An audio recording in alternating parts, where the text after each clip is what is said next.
Back in August last year, I made this video right here. It was called Influencers Blamed for Rise in Shark Attacks, and it looked at a new research paper written by shark attack specialist Clua. Within it, I made some very brief jokes and put forward some fair critique towards Ocean Ramsey, her behaviour, and her company, One Ocean Diving. Although sadly, very recently, the video was deleted from YouTube after a copyright takedown from Ramsey's husband, Juan Oliphant. If you're interested to know, the clip in question was 6 seconds taken from an ABC News report on their Netflix documentary Shark Whisperer. I won't go into the boring details of whether this is fair use of footage or my ability to challenge it, but instead, really quickly at the start here, I'd rather ask you all to consider this. Why would Ocean Ramsey's husband want to have someone else's video deleted in which the vast majority of that video revolved around a new scientific research paper educating people about the dangers of touching sharks, but also very briefly contained criticism of Ramsey and her actions? If you want me to say it plainly, it's because Ramsey, her husband, and her organisation will do everything they can to harass and threaten people to remove or reduce criticism of their harmful behaviour. And I'm not the only one this has happened to. They absolutely do not want you, the viewer, to see them being openly criticised by scientists, conservationists, or anyone with an online platform because it hurts their brand identity. Now, with that being said, I hope you remember that and enjoy the rest of this video. Another shark influencers episode. Here we go, guys. So lots of you pointed me towards this particular news headline from a few weeks back, and I knew I just had to make a video about it. Social media influencers are clearly showing no signs of disappearing from our screens anytime soon, much to the dismay of the rest of the world. People also, to this day, are still calling me an influencer, strangely, which obviously I disagree with. First and foremost, I'm a scientist who just also happens to have a very small following on YouTube. Anyway, I've already got sidetracked there. This particular headline then was doing the rounds back in April, where the suggestion was made that influencers are perhaps responsible for an apparent rise in shark attacks. And this time, a research paper had been written reportedly backing up that claim. So come with me today as we have a look into this great research paper. We'll have a look at the link between influencers and shark bites. And finally, a bit later on, I'll show you guys how this headline and story isn't quite as it seems. Welcome back to another Shark Bites episode, everyone. So we're back up in the Shark Bites attic studio today. I'm sorry I'm bouncing you guys around so much. The continuity is all over the place. It's just because of the way that I've had to schedule the videos, but yeah, we're in here now for the next few months or so. Right, so I could spend the first few minutes of the video here explaining to you guys what shark influencers are, or perhaps even who they are.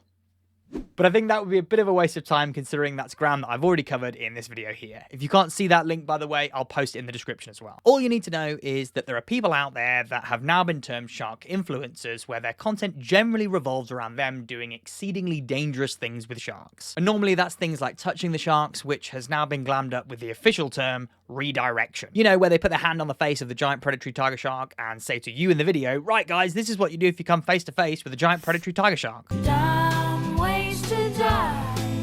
Anyway, a research paper came out not too long ago, lead authored by Clua, a French shark scientist. I do know Eric, we're working on a few different things together, including a research paper, but he spent around the last 20 years or so of his life conducting research that revolves around shark attacks. You know how I generally say to you guys before we do a shark attack video that I'm not a shark attack specialist, it's not my area of speciality? Well, it definitely is Eric's area of speciality. The thing about Eric, though, is that his work on shark-human interactions, believe it or not, is somewhat controversial. Eric's thoughts on the motivations for sharks when they bite humans tends to buck the trend of what we've been told about shark attacks for the last 30 years or so. He wholeheartedly disagrees with the mistaken identity hypothesis, and he also disagrees with the shark attack files classifications of provoked and unprovoked. Over the last 15 years, he's had a fair amount of pushback from the scientific community about his research, but to be fair, that's what the scientific community is great for. Healthy debate and critique. It's what moves the science forwards. Anyway, to cut a long story short, he's proposed 7 different motivations for shark attacks. You've got investigative/exploratory bites, competition bites, defensive bites, clumsy bites, dominance or territoriality bites, instinctive/reflex bites, and then finally you've got predatory bites. If you guys wanted a whole video explaining each of these with examples and case studies, let me know in the comments. Looking at that list there, lots of you will recall that I've spoken to you guys here on Shark Bites before about many of those classifications. And while I don't entirely agree with everything that Eric has to say, I would say there's plenty of evidence for lots of those bite classifications. Eric doesn't tend to put too much emphasis on environmental environmental factors, which I believe play a massive role in a lot of these incidents. Anyway, the research paper that he wrote came out back in April and was specifically looking at defensive bites, number 3 on that list. And it points out that within the scientific literature on sharks, the self-defense motivation for biting humans is very rarely mentioned, which in itself is a pretty strange thing because it's a perfectly reasonable explanation for an animal biting a human. We see self-defense bites from animals on humans all across the animal kingdom, from snakes to spiders, birds and dogs. Loads of them have bitten a human out of self-defense. If you antagonize an animal, there's always a chance that that thing will turn around and bite you. And there's no reason to think that sharks aren't the same. It just hadn't really been classified and discussed in the scientific literature before, which I find mad. If there's any young shark scientists or marine biologists out there right now watching this video and you think there isn't enough niche research gaps for you to wriggle your way into,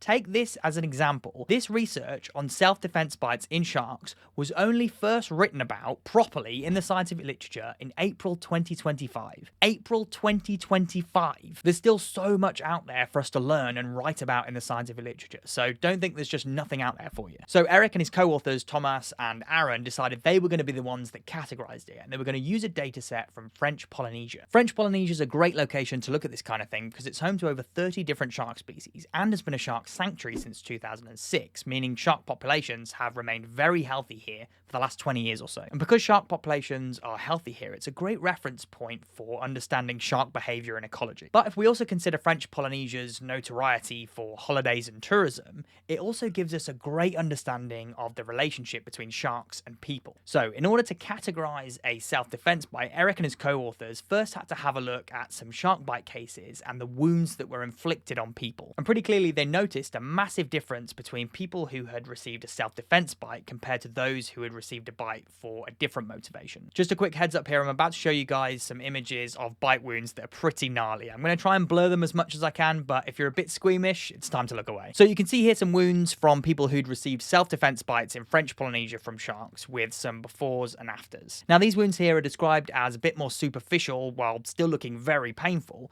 but in those examples, the people in question all made full recoveries. About 80% of self-defense bites in French Polynesia resulted in wounds that look like these, which are classed as minor to moderate in their level of injury. In these situations, the shark has normally bitten once or maybe a couple of times, but in the process of biting, hasn't removed large amounts of tissue from the victim. This is considerably different to feeding-motivated bites, whereby massive amounts of tissue has been removed from the victim across several bites, which normally leads to major hemorrhaging and eventually death. Of course, I'm not going to show you guys any of those kind of pictures because they are really grim. Now, of all the data and the bites that they analysed from the area, self-defense bites made up between 5 and 10% of all of them. There is a range there because they decided to analyse the data set in 2 different ways. First, from 1940s to present day, and then second, from 2009 to present day. And the reason that they've done that there is because that first data set, even though it's larger and spans over a greater amount of time, it's less reliable because the reporting and the information on shark bites wasn't as detailed. Whereas from 2009, you've got a lot more detailed information in those reports to be able to draw conclusions from it. A few activities that often ended up resulting in a self-defense bite was spearfishing, no surprises there, but that's more when the spearfisher themselves has actively gone to spear that shark for whatever reason and the shark has turned around and ended up biting them. And then other activities that ended up inducing self-defense bites were handling either for scientific work or touching/handling them during photography. That photography one there is an interesting one, so just keep that in mind for a minute. Now for lots of you so far, I imagine that you'll be wondering what on earth has all of this got to do with influencers? Because nowhere in this research paper do the scientists who wrote it mention anything about social media or influencers. And that right there is a classic case of journalistic twisting. One of the journalists writing a story about this research paper had a brief interview with Eric Clua, and he said this: "I don't encourage, as many influencers do on social networks, people to cling to a shark's dorsal fin or stroke it under the pretext of proving that they are harmless,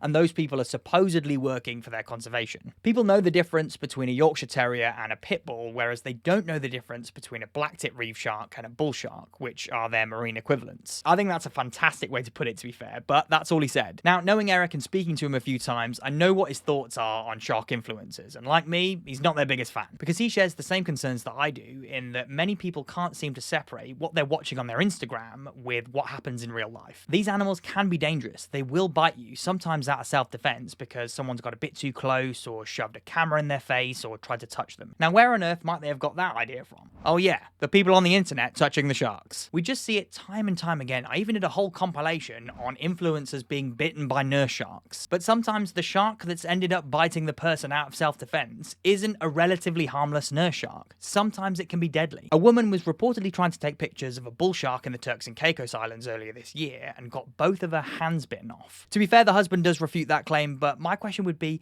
what are you doing in the water with a bull shark in the first place? And then you've also got the Hedera incident where a man has lost his life because he went out on his own to photograph the sharks there. Both of those situations were absolutely awful and tragic, don't get me wrong, but both of them were perhaps avoidable. There's a very fine line here that I think we as humans are perhaps starting to step over. These animals need to be respected a lot more as predators. They can and will on occasion bite you, defensively or otherwise, and that might be enough to end your life. Now, even though this research paper does seem to have been a bit twisted by the newspapers, I think their message is still correct. Influencers and people who have a big social media presence need to be way more careful about how they're presenting these animals. You can dress it up as awareness or apparent conservation all you like, but it's resulting in a very dangerous mentality for a lot of people around the world, and we're gonna get more shark bites and loss of life because of it. I think the funniest and perhaps most ironic thing though about this whole story when it came out was that it was actually shared by the One Ocean Research Instagram page in a post that they did. Of course, One Ocean Research is a branch of One Ocean Diving, which is renowned shark botherer Ocean Ramsey's organisation. And if that wasn't bad enough, they don't even get the science communication correct here either by saying the vast majority of bites are self-defense. Last I checked, 5 to 10% wouldn't quite classify as the vast majority unless mathematics has been completely reinvented. The irony of sharing and name-dropping a scientist who has some pretty strong views on shark influences isn't lost on me though. I think it's just another case here though, guys, of questioning the sources where you're getting your information from. I pretty plainly explained that research paper there to you guys. It wasn't particularly hard, but you've ended up getting the factually correct info from me. Whereas a lot of these shark influencers or shark awareness pages, while at the best might have good intentions, will just feed you scientifically incorrect information. I guess that's just the way of the world these days, unfortunately, but don't you guys worry, we'll keep fighting the good fight here on Shark Bites. Now, about a minute ago, I just mentioned to you guys about that awful shark attack in Hedera from a few months ago. And if you were wondering what happened, or more importantly, why it might have happened, I tell you all about it in this video here. There's a few key things that went wrong for this snorkeler, so make sure you give this video a watch to learn what they were. Go on, I'll see you there.